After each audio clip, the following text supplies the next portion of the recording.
اقبال جیسا محقق کہتا ہے اب تلک یاد ہے قوموں کو حکایت ان کی، نقش ہے صفحہ ہستی پہ صداقت ان کی، وہ زمانے میں معزز تھے مسلمان ہو کر اور ہم خار ہوئے تاریخ قرآن ہو کر، جاگنا ذرا اس منزل پہ لے آئے۔ احساس کی منزل وہ منزل ہے کہ جو اس درجے میں لے جاتی ہے کہ جہاں انسان اس کی بارگاہ میں محبوب بن جاتا ہے۔ درجات کیا ہیں سمجھنا، آپ کی خلافت کا دور ہے، دور خلافت میں سحری کے وقت مدینہ منورہ کی تھوڑا سا باہر ہٹ کر ایک جگہ تھی، وہاں تشریف لے جاتے ہیں چپکے سے، کسی کو خبر نہیں ہوتی۔ ایک بڑھیا ہے اتنی ضعیفہ کہ آنکھوں سے نابینی ہے، جو دیکھ نہیں سکتی، اور اتنی ضعیف العمر ہے کہ اپنے کام نہیں کر سکتی۔ اس کے گھر کا کام کرتے ہیں، پانی بھرتے ہیں، اس کا بستر صاف کرتے ہیں، گھر صاف کرتے ہیں، اس کو کھانا کھلاتے ہیں اور واپس آ جاتے ہیں۔ ذرا جاگنا۔ حضرت عمر فاروق رضی اللہ تعالیٰ تجسس کرتے ہیں، دیکھتے ہیں کہ یہ کدھر جاتے ہیں رات کے اس پہر پہ۔ پیچھے چلے، سارا منظر آنکھوں سے دیکھا، آنکھوں سے سارا منظر دیکھ کر دل میں کہتے ہیں شکر ہے کہ آپ کی اس نیکی پر اللہ نے مجھے گواہ بنا۔ واپس آ گئے، کچھ دن گزرے، آپ کا انتقال ہو گیا۔ ذرا جاگنا، جب آپ کا انتقال ہو گیا، حضرت عمر فاروق مسجد خلافت میں بیٹھے، سحر کا وقت ہوا، وہ بڑھیا یاد آئی، نکلے اس طرف، جا کر اسی معمول کے مطابق پانی بھرا، گھر کی صفائی کی، کھانا لے کے اس کھلانے کے لیے اس بڑھیا کے دہن میں جب نوالا ڈالا تو وہ کہتی ہے، آہ بھر کے کہتی ہے، قد ماتا ابا بکری۔ آج حضرت ابو بکر صدیق کا انتقال ہو گیا۔ حضرت عمر فاروق رو پڑے، کہنے لگے بڑھیا تجھے کیسے پتا چلا؟ کہتی ہے بیٹا اتنی دیر ہو گئی اس شخص کو آتے ہوئے، میرے منہ میں دانت نہیں، نوالا نرم کر کے وہ میرے دہن میں ڈال دیا، تو نے جب سوکھی روٹی کھلائی مجھے پتا چلا آج کھلانے والا کوئی اور ہے۔ پھر بھی تجھے اتنا یقین کہ فوت ہو گئے، اس میں کیا راز ہے؟ کہنے لگی جب سے آتے ہیں ناغا کبھی نہیں کیا، جب سے آتے ہیں ناغا کبھی نہیں کیا۔ اب ذرا جاگنا، جو پیچھے تک سامعین بیٹھے ہیں، جاگنا اس جملے پر۔ جنگ یمامہ، کیا نام ہے اسی جنگ کا؟ جنگ یمامہ کس محاذ پہ لڑی گئی؟ ختم نبوت صلی اللہ علیہ وآلہ وسلم۔ کس محاذ پہ جنگ یمامہ لڑی گئی؟ ختم نبوت صلی اللہ علیہ وآلہ وسلم۔ لڑی کنہوں نے؟ اصحاب باوفا نے۔ یہ جنگ یمامہ کس کے خلاف؟ مسیلمہ کذاب ملعون کے خلاف۔ تاریخ کے اس کردار کا کیا نام ہے؟ مسیلمہ کذاب ملعون، جس نے جھوٹا دعویٰ نبوت کیا تھا جب تلواریں میان سے باہر آئی۔ جنگ یمامہ ہوئی تو شہادتیں کس کی ہوئی؟ حفاظ صحابہ، یعنی حافظ حفاظ صحابہ کثرت سے شہید ہو گئے اس جنگ میں۔ اور اس جنگ میں نعرہ کیا تھا؟ تاریخ کے لفظ لفظ کا میں ذمہ دار ہوں، آپ کو پتا پڑھنے کے بغیر میں بات آگے پہنچاتا نہیں۔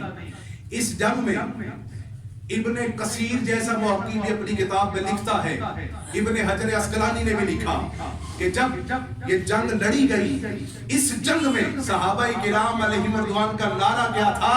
جنگ مسیلمہ کذاب سے ہو رہی تھی، وہ کہتے تھے یا محمد صلی اللہ علیہ وآلہ وسلم، یعنی نعرے ہمارے آقا کے بلند ہو رہے تھے۔ تو پتہ چلا حضور کے وصال کے بعد یہ نعرہ جنگوں میں بھی صحابہ نے لگایا۔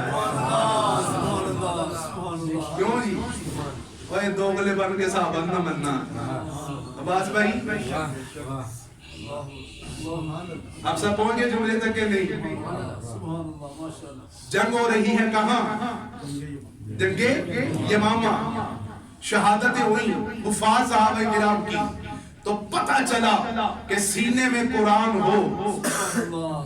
سب سے پہلا بنیادی عقیدہ کیا ہے کہ اپنے آقا کی نبوت پاک پہ اتنا یقین ہو کہ جب بھی ختم نبوت کے محاذ پہ انسان کا میدان لگے اور سب سے پہلے جو ہے اس کا ضمیر نہیں، اس کی غیرت ایمانی بھڑکنی چاہیے، نہیں اس محاذ پہ کوئی سمجھوتا نہیں، اس محاذ پہ کوئی سمجھوتا نہیں، سب سے نازک محاذ ختم نبوت صلی اللہ علیہ وآلہ وسلم۔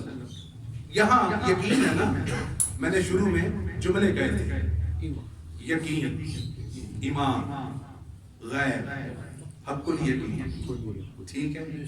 تین منظروں پر گفتگو ہو رہی ہے، یقین، ایمان، ٹھیک ہے، غیب۔ کس قدر بلند معیار ہے ماننے والوں پر، غیب پہ بھی ایمان لاتے ہیں۔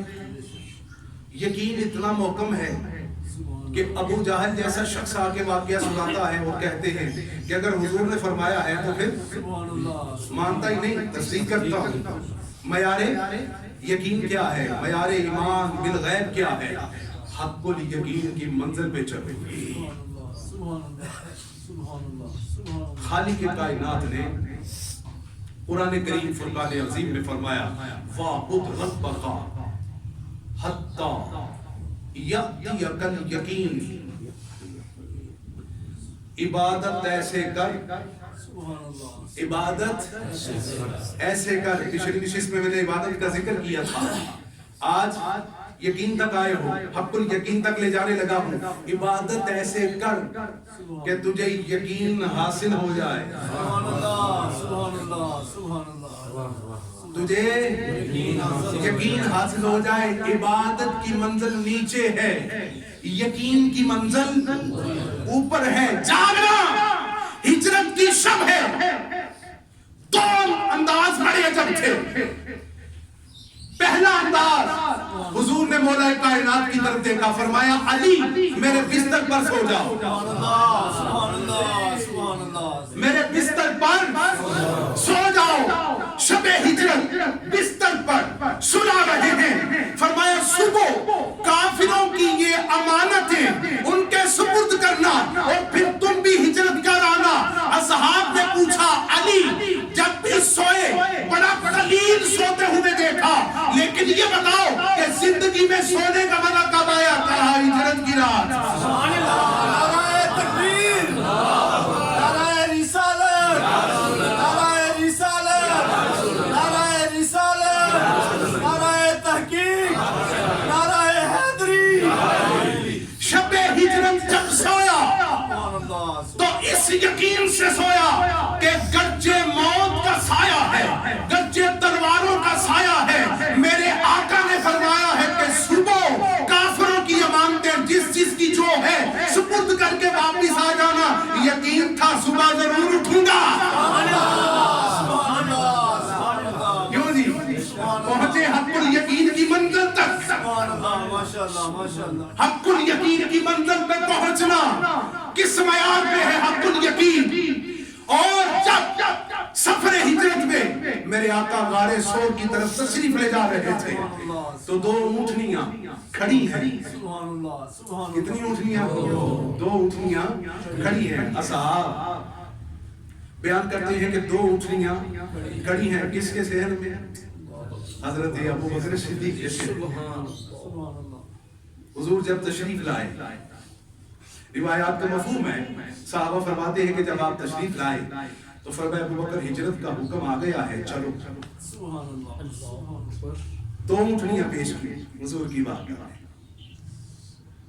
رسول کریم صلی اللہ علیہ وآلہ وسلم کی بارگاہ میں عرض کرتے ہیں آقا یہ دو اونٹنیاں میں نے پہلے سے اس لیے خریدی تھی کہ یقین تھا۔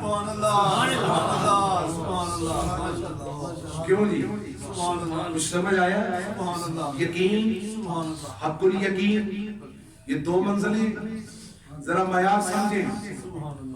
رسول کریم صلی اللہ علیہ وآلہ وسلم کے لیے بستر پر سونے والا اس یقین سے سو رہا ہے کہ دہنے پاک سے نکلا ہے صبح امانتیں واپس کرنا. گرچہ تلواروں کا سایہ ہے, اگرچہ موت کے سائے میں سو رہا ہوں, لیکن کل کی صبح علی نے دیکھنی ہے. کیوں جی؟ یقین. میں نے آج 4 نقطوں پہ گفتگو کی ہے. کیا؟ ایمان یا موجود, غیب یا موجود, یقین یا مقرر, حق الیقین یا مقرر. یعنی اس طرح سے مانو کہ ماننے کے بعد شک ایک رتی بھی برابر شک نہ رہے, اور جہاں شک آ جائے. آج میری جتنی حاضری تھی مولا قبول فرمائے, اور آپ نے جو سنا اللہ پاک اپنے فضل سے آگے پہنچانے کی توفیق عطا فرمائے.